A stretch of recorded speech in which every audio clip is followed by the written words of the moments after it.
मी doctor संजीवनी शीतल टोंगसे संजीवन गर्भसंस्काराच्या या online वर्कशॉपमध्ये आपणा सर्वांचं पुनश्च एकदा डे 6 मध्ये स्वागत करते। आज आपण बघणार आहे डे 6। त्यामध्ये डिफिकल्टीज ड्यूरिंग प्रेग्नन्सी हा आजचा टॉपिक आहे।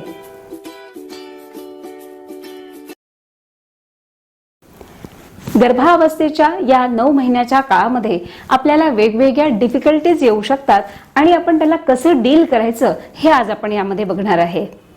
बघा, सगळ्यात आधी आपण जी स्त्रीची रचना आहे ती कशी असते ते बघूयात। गर्भपिशवी असते, गर्भपिशवीच्या फ्रंटला युरिनरी ब्लॅडर असते, म्हणजे आपल्या युरिनची बॅग, आणि त्याच्या गर्भपिशवीच्या पोस्टेरियर साइडला असतं रेक्टम, म्हणजे मोठ्या आतड्यांचा लास्ट एंड, आणि त्याच्या पाठीमागे असतो सॅक्रम, म्हणजे लोअर बॅक बोन। अशी फ्रंट टू बॅक रचना ही स्त्रीची असते। आता ज्या वेळेला गर्भ वाढायला लागतो त्यावेळेला ह्या बाकीच्या अवयवांना अकोमोडेट करावं लागतं, आणि जी गर्भपिशवी आहे, असं समजा ना, मूठभर गर्भपिशवी जी आहे ही बलून सारखी 3 kg अराउंड बेबी गर्भामध्ये वाढत असतो, आणि तेवढी जागा बाकीच्या अवयवांना प्रोव्हाइड करायची असते त्या गर्भाला वाढण्यासाठी। परमेश्वराने खूप सुंदर अशी रचना स्त्रीची केली आहे।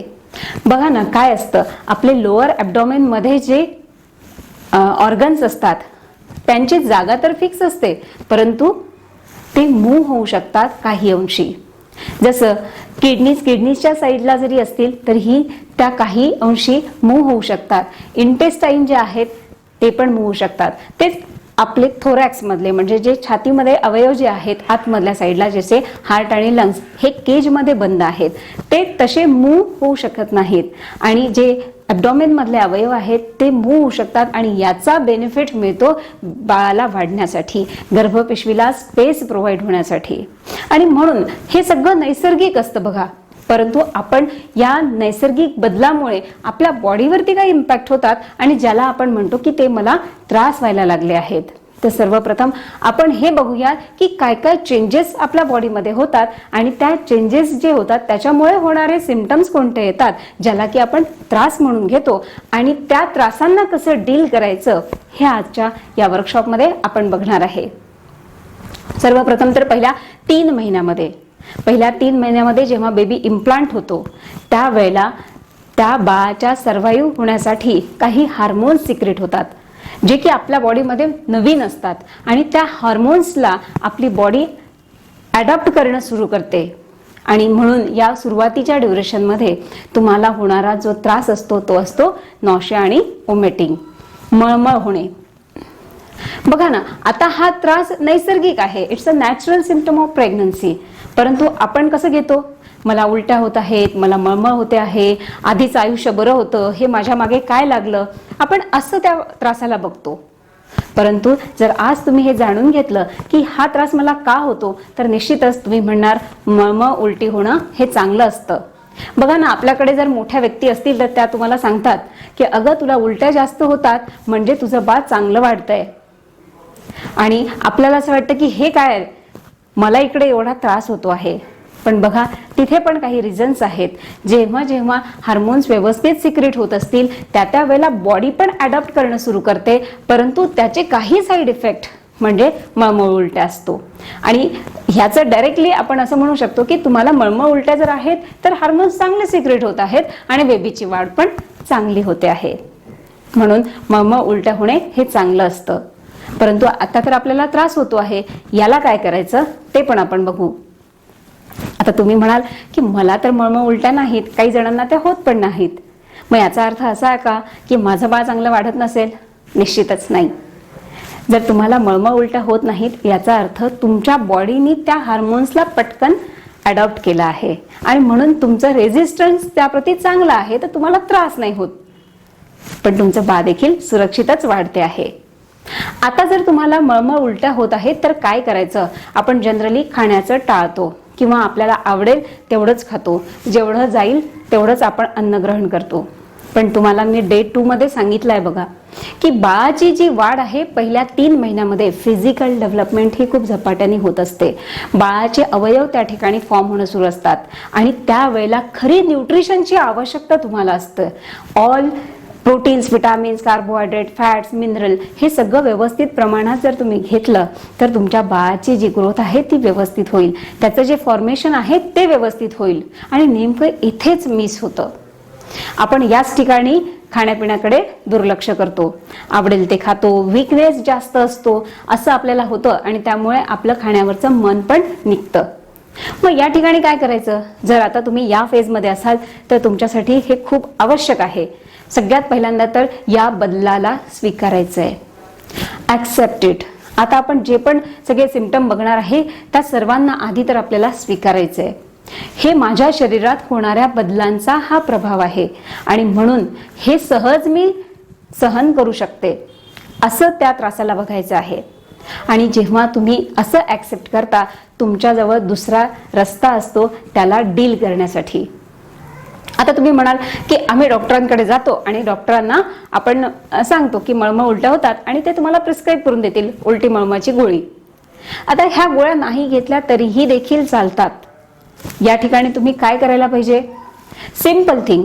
जर तुम्हाला मळमळ होते आहे तर उलटी होते आहे, याचा एंड काय असणार आहे की उलटी होईल, जास्त वेळा उलट्या होतील आणि त्या उलट्या होण्याच्या धाकानी, त्या मळमळ होण्याच्या सेन्सेशनमुळे आपण खाणं पिणं अवॉइड करतो. इथे आपल्याला काय बघायचं आहे? तुम्ही फक्त काही खाल्लं तर होईल काय? तर जाऊन ओमिट तुम्हाला करावं लागेल. सिंपल इट की तुम्ही खायचं आहे, जे आपण न्यूट्रिशन आवश्यक आहे ते पूर्ण ग्रहण करायचं आहे. ऑलरेडी मी डाएट चार्टमध्ये हे तुम्हाला सगळं सजेस्ट केलं आहे की काय काय आपल्याला खायचं आहे. तर त्या पद्धतीने आपण डाएट घ्यायचं आहे. होऊन होऊन जर मळमळ झाली तर उलटी होईल, उलटी झाली की उलटी करून यायचं, पुन्हा काहीतरी खाऊन घ्यायचं. त्यावेळेला हायड्रेशन मेंटेन करायचं, पाणी भरपूर प्यायचं, त्यानंतर ज्यूस, फ्रूट्स याचं सेवन भरपूर करायचं आणि या त्रासाला अशा प्रकारे आपण घरच्या घरी डील करायचं. तरीही देखील जर तुम्हाला खूप जास्त त्रास मळमळ उलट्यांचा होत असेल तर मग मात्र तुमच्या गायनेकोलॉजिस्टला दाखवून त्यांच्या हिशोबाने तुम्ही ट्रीटमेंट करायला हवी. माझं तुम्हाला एकच सांगणं आहे, कमीत कमी मेडिसिन्स आपल्याला खायचे आहेत आणि जास्तीत जास्त न्यूट्रिटिव्ह जे आहे ते तुम्ही ग्रहण केलं पाहिजे.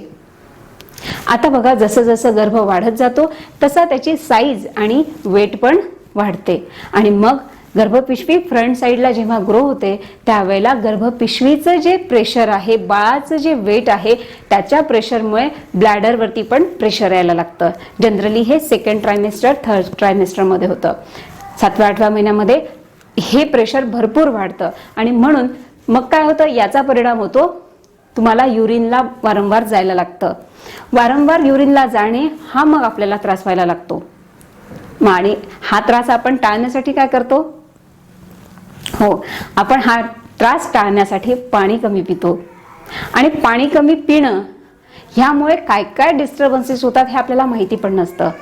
म्हणजे पाणी जर तुम्ही कमी पिलं तर तुमच्या शरीरामधलं पाणी कमी होईल आणि तुमच्या बॉडीमधलं जर पाणी कमी झालं तर गर्भाच्या भोवतीचं पण पाणी कमी होतं आणि मग त्या पाण्यापासून मिळणारे न्यूट्रिएंट्स जे आहेत ते बाळाला पूर्ण मिळणार नाहीत आणि त्याचा इफेक्ट म्हणजे बाळाची जी ग्रोथ आहे ती कुठेतरी हॅम्पर्ड होईल. तर जेव्हा तुम्ही चेकअपला जाता त्यावेळेला डॉक्टर तुम्हाला सांगतात की बाळाची ग्रोथ कमी आहे आणि तुम्हाला प्रश्न पडतो, मी तर सगळं व्यवस्थित करते आहे, सगळं खाणं पिणं सुरू आहे, पण तरीही असं का?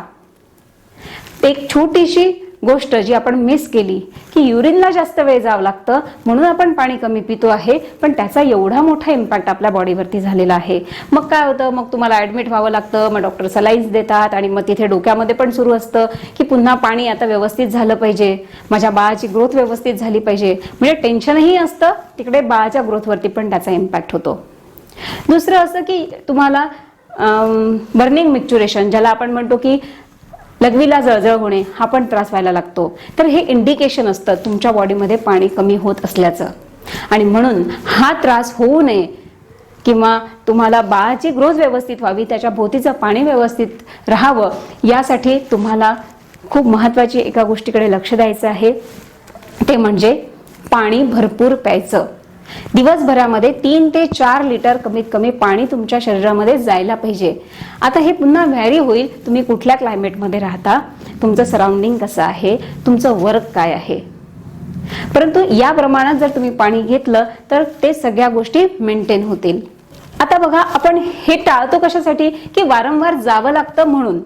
बघा ना, तुम्हाला जर तुम्ही पाणी जास्त पिले तर जाणे आणि येणे हा एकच त्रास तुम्हाला होईल, पण बाकीचे जे त्रास आहेत हे कुठेतरी तुम्ही थांबवू शकणार आहात. आणि म्हणून त्या त्रासाला पण ऍक्सेप्ट करा.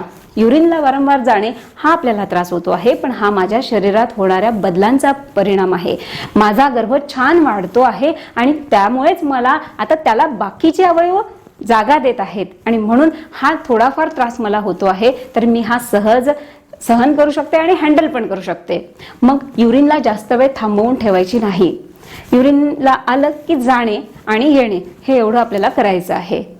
बघा ना, कुठे आपण जात असलो, बाहेर वगैरे जात असलो किंवा तुम्ही ऑफिसमध्ये जर वर्क करत असाल तर वारंवार उठून जाणे हे आपल्याला कुठेतरी ऑकवर्ड पण होतं, आपल्याला चांगलं वाटत नाही. पण तुम्हाला सांगते, हे प्रेग्नन्सीचा नैसर्गिक सिम्पटम आहे. सगळ्यांना माहिती असतं.